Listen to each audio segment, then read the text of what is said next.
کیا ملکی استحکام کے لیے عمران خان کو جیل سے بنی گالہ منتقل کر کے ان کے ساتھ مذاکرات کرنا ضروری ہے؟ مقتدر اور عمران خان میں ذاتی اختلافات تو ہیں لیکن پالیسی اختلاف کوئی بھی نہیں۔ کیا جو کچھ بھٹو کے ساتھ ہوا وہی آج عمران خان کے ساتھ ہو رہا ہے؟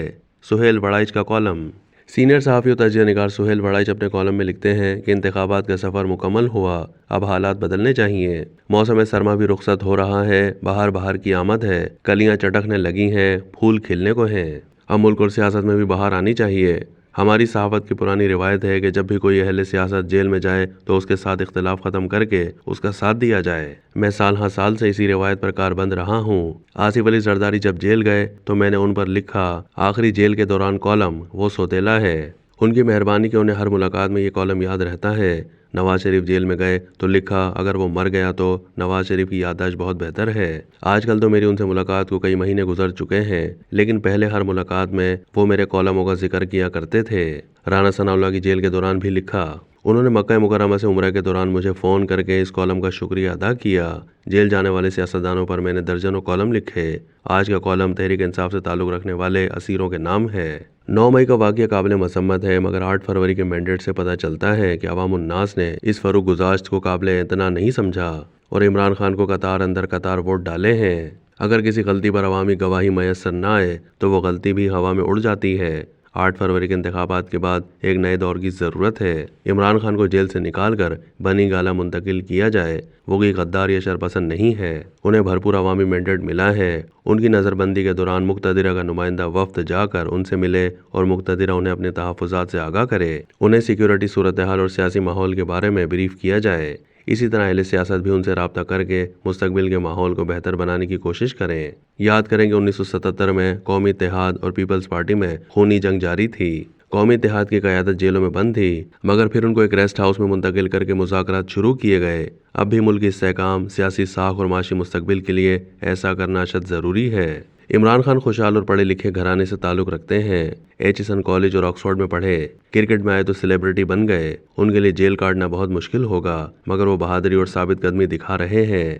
8 فروری کے بعد اب سیاسی جماعتیں اقتدار میں آئیں گی۔ مقتدرہ کا غصہ بھی اب ٹھنڈا ہو جانا چاہیے اور عمران خان کے ساتھ ہونے والا سوتیلا سلوک اب ختم ہونا چاہیے۔ پہلے مرحلے کے طور پر انہیں جیل سے نکال کر نظر بند کیا جا سکتا ہے۔ کوشش کی جائے کہ وہ میاں والی سے منتخب ہو کر پارلیمان میں بھی آئیں۔ فرض کریں میری یہ تجویز مان لی جائے تو یکایک ملک میں کشیدگی کا ماحول بدل جائے گا اور ریاست اپنی بھرپور توجہ معیشت کی بہتری کی طرف مرکوز کر سکے گی۔ یاد رکھنا چاہیے کہ مقتدرہ اور عمران خان میں ذاتی اختلافات تو ہیں لیکن پالیسی اختلاف کوئی بھی نہیں۔ اسی لیے اس رابطے میں دونوں طرف سے کوئی ہچکچاہٹ نہیں ہونی چاہیے۔ اسی طرح باقی سیاسی اسیران جیسے ڈاکٹر یاسمین راشد، سینیٹر اعجاز چودھری اور میاں محمود الرشید کو اہل لاہور دہائیوں سے جانتے ہیں۔ یہ شرپسند نہیں، ہاں پارٹی کے وفادار ہو سکتے ہیں۔ انہیں جیلوں میں بند ہوئے مہینوں ہو چکے، اب ان کو ریلیف ملنا چاہیے۔ وہ سیاست میں واپس آئیں گے تو اس سے اعتدال آئے گا۔ اسی طرح روپوش حماد اظہر اور اسلم اقبال کو ان کے حلقہ نیابت نے اعتماد کا ووٹ دیا ہے۔ یہ دونوں نوجوان ہیں، ان کا سیاسی مستقبل روشن ہے، ان کے لیے جمہوری راستہ کھولنا چاہیے۔ پنجاب اور خیبر پختونخوا میں دیگر گرفتار اور روپوش رہنماؤں کے حوالے سے بھی اب پالیسی بدلنی چاہیے تاکہ نئے جمہوری سفر کا آغاز اچھے اور بھرپور طریقے سے ہو سکے۔ مقتدرہ نے اب تک تمام حربے آزما لیے مگر نہ ووٹ بینک ٹوٹا نہ سیاسی امیج پر فرق پڑا۔ میری شروع سے ہی عاجزانہ رائے تھی کہ انتظامی ہتھ کنڈوں سے ووٹ بینک نہیں ٹوٹتا۔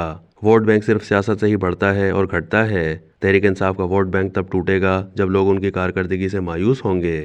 سیاست کے ایک ادنا طالب علم کی حیثیت سے میں تحریک عدم اعتماد کے بعد سے مسلسل یہ عرض کرتا آیا ہوں کہ ملک کے آگے بڑھنے کا واحد راستہ مصالحت ہے۔ یہی بات میں نے اور میرے ساتھیوں نے عمران خان اور نواز شریف سے الگ الگ ملاقاتوں میں کی۔ مقتدرہ سے بھی بار بار یہ گزارش کی کہ پی ٹی فضل کی طرح صرف جبر سے نہیں، پی ٹی عنایت کی طرح مہربانی سے بھی کام لیں۔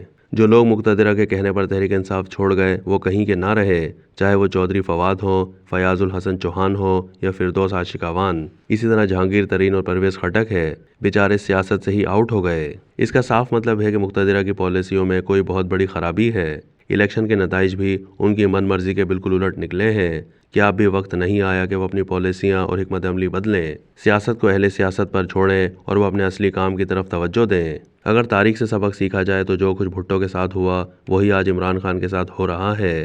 بھٹو کی سیاست کو 11 سالہ ضیائی آمریت میں ہر طرح سے مٹانے کی کوشش کی گئی، لیکن بھٹو آج بھی کسی نہ کسی شکل میں زندہ ہے اور اس کی جماعت اس بار بھی سندھ میں حکومت بنائے گی اور مرکز میں صدارت بھی انہیں ملے گی۔ دوسری طرف جنرل ضیاء الحق کے وارث اعجاز الحق کو پورے پاکستان سے صرف ایک نشست ملی ہے، اور وہ بھی جنرل ضیاء کے نام پر نہیں بلکہ بہاول نگر کی آرائیں برادری کی سرپرستی کی بنیاد پر۔ آج کی مقتدرہ اور عدلیہ ضیائی دور سے کہیں سمجھدار، روشن خیال اور ترقی پسند ہے۔